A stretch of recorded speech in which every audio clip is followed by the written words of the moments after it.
Assalamualaikum warahmatullahi wabarakatuh. Ketemu lagi di video Learning Construction for Dummies.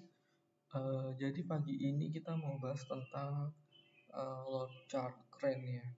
Jadi mungkin kalau penjelasannya udah banyak yang umum.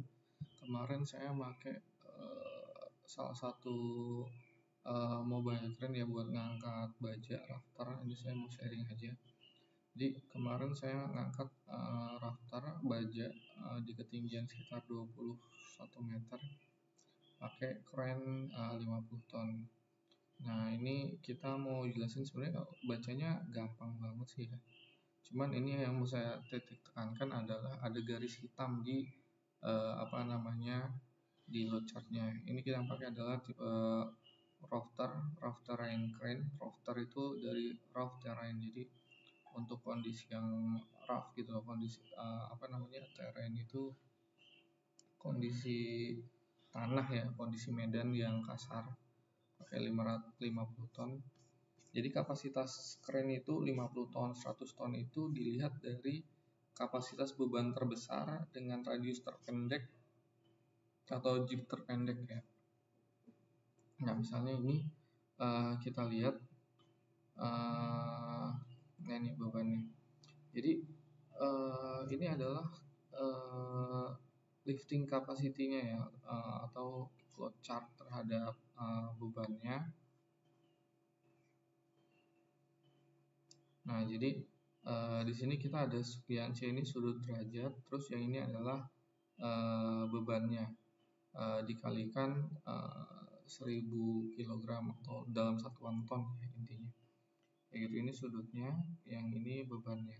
Jadi kalau misalnya kita lihat di sini, yang A ini adalah panjang boomnya, ya kan, dengan persyaratan outriggernya. Outrigger itu adalah kakinya.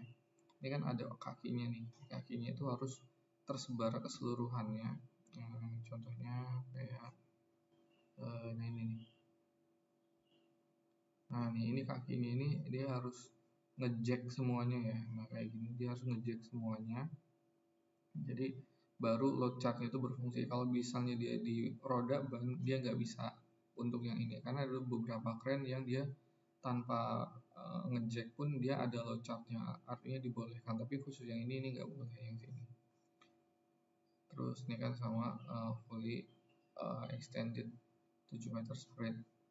Jadi kalau cara bacanya sih gampang sih ya. Ini yang A ini panjang boomnya ya kan, teleskopik boomnya. Yang B ini adalah radius dari titik titik rotasi si boom. Dan yang C ini adalah sudut derajatnya. Nah yang bebannya itu yang mana? Yang ini, yang 50 dan ke bawahnya. Kapasitas crane itu dilihat dari nama crane 50 ton 100 ton itu dilihat dari ini, boom terpendek dengan radius terpendek. Nah, jadi dia kalau jaraknya 1 meter dia nggak bisa, atau radius boomnya kurang 10,7, ini defaultnya segini. Nah itu 50 ton, makanya dia ambil dari sini. Terus kalau misalnya kalau kita baca, misalnya kita mau ngangkat beban 15 ton, berarti 15 ton itu maksimal di sini. Nah 15 ton itu, nah ini kalau pakai boom yang 18,7 meter, terus radius 8 meter, dan ini adalah dia udah ada safety factor 85% ya. Jadi kapasitasnya ini hanya 85% dari total beban yang diangkatnya. Cuman kalau ngitung bebannya juga teman-teman harus nambahin, ada berat slingnya, ada berat pulinya, ada berat hooknya, dan sebagainya. Itu harus dijumlahin sekalian di lifting plan-nya. Terus misalnya ini kalau ngangkat berat beban 15 ton, jadi kalau misalnya dia radiusnya itu kalau cuman 8 meter dia aman ya. Tapi kalau lebih dari 8 meter dia nggak bisa di sini. Nah dia maksimum itu kalau 9 meter itu cuma 14,8 ton. Dia maksimal 9 meter. Jadi teman-teman harus pakai crane yang lebih tinggi kalau misalnya radiusnya itu jauh. Kalau radiusnya itu jauh dan bebannya itu 15 ton. Kayak gitu ya, radius itu. Nah di sini nanti ada radius crane. Nah, ini radius. Radius itu dari tengah kerennya sini ya, ini radiusnya. Jadi kalau misalnya mau 50 ton, tapi 15 ton tapi lebih jauh dari tadi, dari 8 meter, dia harus pakai beban yang lebih kapasitas keren yang lebih besar lagi, karena yang ini nggak bisa kayak gitu. Lihat lagi. Nah, jadi itu cara bacanya. Ini radiusnya, ini bomnya. Terus garis hitamnya apa sih? Nah, garis hitamnya itu adalah batas antara kapasitas kekuatan si struktur kerennya sama eh, kapasitas terhadap stabilitasnya. Apa sih kapasitas kekuatan struktur sama stabilitas?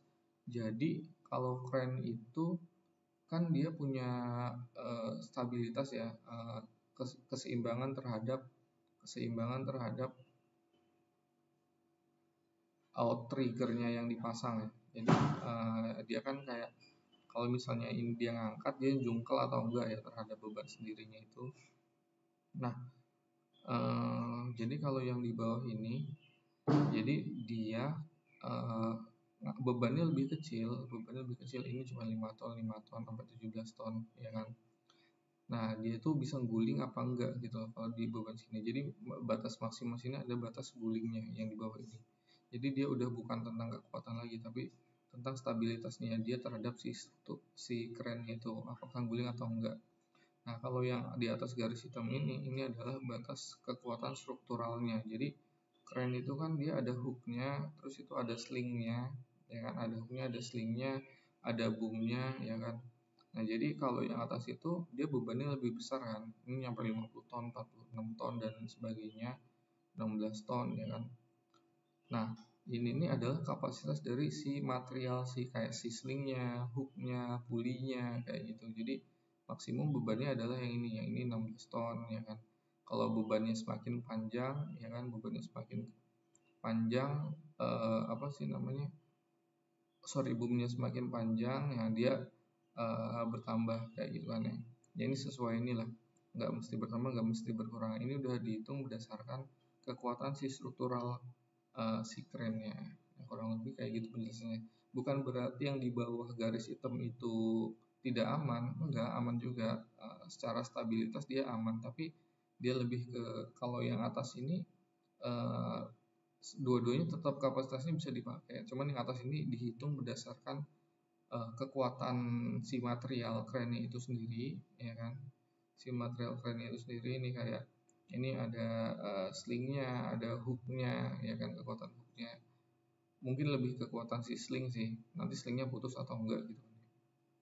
Terus kalau yang di bawah ini dia berdasarkan stabilitas atau keseimbangannya. Jadi apakah sih jadi bebannya mungkin kecil ya, karena makin bawah kan bebannya makin kecil, tapi dia jangan sampai guling kayak gitu.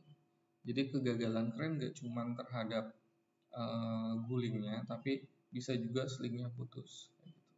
Nah, kurang lebih kayak gitu teman-teman. Kalau ada yang ditanyain silahkan di kolom komentar. Terima kasih.